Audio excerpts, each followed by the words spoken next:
নমস্কার বন্ধুরা, গোপালে হেসেলে আপনাদের সবাইকে স্বাগত। আজকে লাউ দিয়ে একদম দুর্দান্ত স্বাদের একটা নিরামিষ রান্না করছি, যেটা খুব কম সময় কম উপকরণে তৈরি হয়ে যাবে, অথচ গরম ভাত বা রুটির সাথে খেতে কিন্তু অসাধারণ লাগবে। তাই চলুন সময় নষ্ট না করে রান্নাটা করে ফেলি। আজকে দুর্দান্ত স্বাদের লাউয়ের একটা রেসিপি তৈরি করব, সেজন্য কড়াইয়ে তেল দিয়ে গরম করে নিয়েছি। এর মধ্যে এবার দিয়ে দেব লাউয়ের টুকরো। আমি দেখুন লাউয়ের টুকরোগুলো একটু বড় বড় করে কেটে নিয়েছি, আর এর মধ্যে হলুদের গুঁড়ো আর সামান্য একটু লঙ্কার গুঁড়ো দেওয়া আছে। এবার সেগুলো দিয়ে দিচ্ছি। এর মধ্যে এবার অল্প নুনও দিয়ে দিলাম। এবার ফ্লেমটাকে মিডিয়ামে রেখে লাউয়ের টুকরোগুলো আগে মশলার সাথে ভালো করে মিশিয়ে নিচ্ছি। মশলার সাথে লাউয়ের টুকরোগুলো ভালো করে মিশিয়ে নিয়েছি। এবার ফ্লেমটাকে মিডিয়ামে রেখে একটু ঢাকা চাপা দিয়ে লাউয়ের টুকরোগুলো একটু ভাজা ভাজা করে নেব। মিডিয়াম ফ্লেমে মিনিট চারেক সময় নিয়ে টুকরোগুলো একটু ভাজা ভাজা করে নিয়েছি। এবার এগুলো তুলে নিচ্ছি। লাউ ভেজে তুলে নেওয়ার পর যতটুকু তেল আছে তার মধ্যেই বাকি রান্নাটা হয়ে যাবে। এর মধ্যে প্রথমেই দিয়ে দিচ্ছি একটা তেজপাতা, একটা শুকনো লঙ্কা, দিয়ে দিচ্ছি অল্প পাঁচফোড়ন। আপনারা পাঁচফোড়নের জায়গায় সাদা জিরেরও ব্যবহার করতে পারেন। অল্প একটু হিং দিয়ে দিলাম। এবার ফোড়নটাকে কয়েক সেকেন্ড একটু ভাজা ভাজা করে নিচ্ছি। ফোড়নটা ভাজা ভাজা হয়ে গেছে। এবার এর মধ্যে দিয়ে দিচ্ছি আদা, টমেটো আর কাঁচা লঙ্কার পেস্ট। এখানে 1 ইঞ্চি আদা আমি ছোট ছোট টুকরো করে নিয়েছিলাম।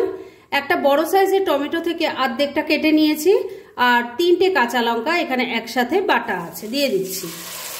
এর সাথে দিয়ে দিচ্ছি গোটা জিরে আর গোটা ধনে বাটা। 1 চামচ গোটা জিরে আর 1 চামচ গোটা ধনেকে আগে আমি একটু শুকনো খোলায় ভেজে নিয়েছি, আর তারপর সেটা শুকনোই প্রথমে গুঁড়ো করে নিয়েছি, আর তারপর অল্প একটু জল দিয়ে বেটে নিয়েছি। এইভাবে যদি গোটা জিরে গোটা ধনে বাটেন তাহলে কিন্তু মিহি পেস্ট বাটা হবে। লাউটা ভাজার সময় ওর মধ্যে হলুদের গুঁড়ো আর অল্প লঙ্কার গুঁড়ো দিয়েছিলাম, তাই এখানে সামান্য একটু হলুদের গুঁড়ো দিয়ে দিলাম। লঙ্কার গুঁড়োর আর দরকার নেই। স্বাদ মতো নুন দিয়ে দিচ্ছি। নুন কিন্তু লাউ ভাজার সময়ও দেওয়া ছিল, সেই বুঝে নুনটা দেবেন। অল্প একটু চিনি দিয়ে দিলাম। এবার মিডিয়াম ফ্লেমে রেখে মশলাটাকে খুব ভালো করে কষিয়ে নিচ্ছি। বন্ধুরা, রান্না কিন্তু রেডি হয়ে যায়নি, কেননা এর মধ্যে একটা টুইস্ট পড়বে, যেটা এখনো কিন্তু আমি অ্যাডই করিনি। তাই একটু প্লিজ ধৈর্য ধরে শেষ অবধি ভিডিওটা দেখুন। 2-3 মিনিট সময় নিয়ে মশলাটাকে খুব ভালো করে কষিয়ে নিয়েছি। এর থেকে দেখুন তেলটা এখন সেপারেট হয়ে গেছে। এবারে এর মধ্যে দিয়ে দেব একটু ছোলার ডাল।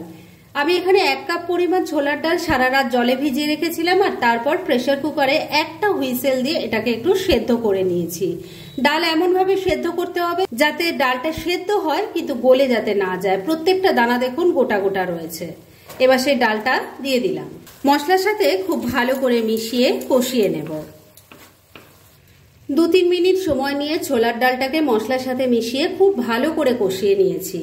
এবার ভেজে রাখা লাউগুলো দিয়ে দিলাম। সবকিছু খুব ভালো করে মিশিয়ে নিচ্ছি। বন্ধুরা, লাউয়ের রান্না নিশ্চয়ই আপনারা অনেকে অনেক রকম ভাবে করেছেন, কিন্তু যদি এইভাবে না তৈরি করে থাকেন, সবার কাছে রিকোয়েস্ট করব একবার এইভাবে তৈরি করে দেখুন। ভাত রুটি দুটোর সাথেই খেতে কিন্তু ভীষণ ভালো লাগে। সবকিছু খুব ভালো করে মিশিয়ে নিলাম। এবার ফ্লেমটাকে লো আর মিডিয়ামের মাঝামাঝি রেখে ঢাকা দিয়ে 2-3 মিনিট রান্না করে নিচ্ছি। মিনিট 3 রান্নাটা করে নিয়েছি। এবার ঢাকা তুললাম। এবার এর মধ্যে গ্রেভির জন্য জল দিয়ে দেব। এই রান্নাটা কিন্তু খুব বেশি যেমন ঝোলঝোল হয় না, আবার একদম শুকনোও ভালো লাগবে না, তাই অল্প জল দিয়ে দিলাম। আর এই জলটা কিন্তু উষ্ণ গরম জল। ভালো করে মিশিয়ে নিচ্ছি। সবকিছু খুব ভালো করে মেশানো হয়ে গেছে। এবার ফ্লেমটা লো আর মিডিয়ামের মাঝামাঝি রেখে ঢাকা দিয়ে 5-6 মিনিট রান্না করে নিচ্ছি। মিনিট 6 রান্নাটা হয়ে গেছে। এবার ঢাকা তুললাম। আমি কিন্তু মাঝে একবার ঢাকা তুলে নাড়াচাড়া করে দিয়েছিলাম, আর নুন মিষ্টিটা একটু চেক করে নিয়েছিলাম। রান্না কিন্তু মোটামুটি রেডি হয়ে এসেছে। এবার শুধু এর টেস্ট আরো এনহ্যান্স করার জন্য শেষ পর্যায়ের মধ্যে দিয়ে দিচ্ছি অল্প একটু গরম মশলার গুঁড়ো, আর দিয়ে দিচ্ছি একটু ঘি। ভালো করে মিশিয়ে নিচ্ছি। ঘি গরম মশলাটা ভালো করে মিশিয়ে নিয়ে মিনিট খানেক আবারও রান্নাটা করে নিয়েছি। এবার রান্না একদম রেডি। গ্যাসটা বন্ধ করে দিলাম। এবার মিনিট 2-এর জন্য এটাকে স্ট্যান্ডিং টাইমে ঢাকা রেখে দিচ্ছি, আর তারপর সার্ভ করে আপনাদের দেখাচ্ছি। ফ্রেন্ডস, আমার আজকের এই দুর্দান্ত স্বাদের লাউ ঘন্ট রেসিপি একদম রেডি হয়ে গেছে এবং আমি সার্ভ করে দিয়েছি। ছোলার ডাল দিয়ে যে লাউ এইভাবে তৈরি করা যায় সেটা একবার ট্রাই করলেই আপনারা বুঝতে পারবেন এবং খেতেও কিন্তু অসাধারণ হয়। তাই দেরি না করে পারলে এটা আজই একবার ট্রাই করে ফেলুন, আর তারপর কেমন লাগলো সেটা প্লিজ কমেন্ট করে জানাবেন। এরকম ধরনের অনেক ভালো ভালো নিরামিষ রান্নার রেসিপি আপনারা গোপালের হেসেল সার্চ করলেই পেয়ে যাবেন, যার মধ্যে থেকে কিছু কিছু আমি সাজেস্টেড বক্সেও দিয়ে দেব, সেখান থেকেও আপনারা দেখে নিতে পারেন। তাই গোপালের হেসেল অবশ্যই ভিজিট করুন। আর আপনারা কেমন ধরনের রেসিপি চাইছেন সেটাও কিন্তু আমাকে জানাতে পারেন, আমি চেষ্টা করব সেই সব রেসিপিগুলো আপনাদের সাথে শেয়ার করার।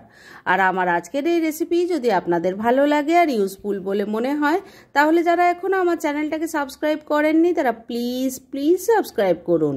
তাহলে আজকের মতো এখানেই শেষ করছি। পরদিন আবার এরকমই কোনো ভালো রেসিপি নিয়ে চলে আসব। আপনারা সবাই খুব ভালো থাকুন, সুস্থ থাকুন।